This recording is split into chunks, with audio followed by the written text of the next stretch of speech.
వట్టివేరు మొక్క మా గార్డెన్లో పెంచాలని ఏనాటి నుంచో ఆశ అండి.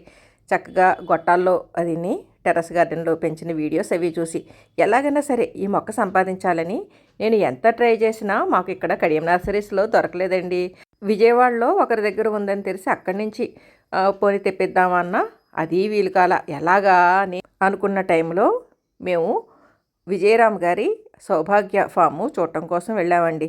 ప్రకృతి వ్యవసాయం 5 అంచెలలో చేస్తున్న ఆ ఫామ్లోనే వట్టివేర్లు కూడా పెంచుతున్నారండి. ఆ విజయరామ్ గారిని రిక్వెస్ట్ చేసి ఇవ్వండి సార్ అని అడిగితే ఆయన చిన్న చిన్న దుంపలు నాకు నా మిత్రురాలు దాసరి నాగలక్ష్మి గారికి ఇద్దరికి ఇచ్చారండి. ఆరిపోయిందని ముందుగా నేను నీళ్ళల్లో 1 వీక్ పాటు ఉంచేశానండి. ఉంచాక రీపాట్ చేశాను. అసలు యాక్చువల్గా కొంచెం పొడవు కుండీలో వేద్దాం అనుకున్నానండి.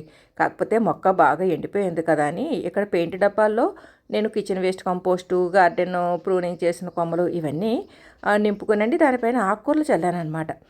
ఆ ఆకుకూరలు కూడా చక్కగా నిండుగా మొలకెత్తినవి. ఆ మట్టి కూడా కంపోస్ట్ ఇవన్నీ కలిపిన మట్టి కదండి, గుల్లగానే ఉంది. అందుకని దాంట్లోనే వేసేసానండి.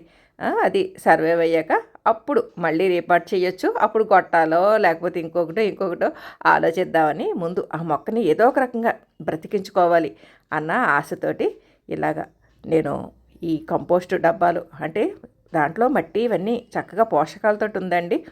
మరి ఆ మొక్క సర్వైవ్ అయ్యాక ఎదిగాక అప్పుడు మళ్ళీ ఇంకొక వీడియోలో నేను చూపిస్తానండి మా వట్టివేరు మొక్కని. చాలా హైట్ పెరుగుతుందటండి. నేనైతే చాలా యాంగ్జైటీగా ఉన్నా. ఎలా పెరుగుతుంది, ఎంత హైట్ వస్తుంది, ఎలాగా కింద రూట్స్ వస్తాయి, ఇవన్నీ చూడటం కోసం మరి ముందు వీడియోల్లో మీరు చూద్దరుగానండి.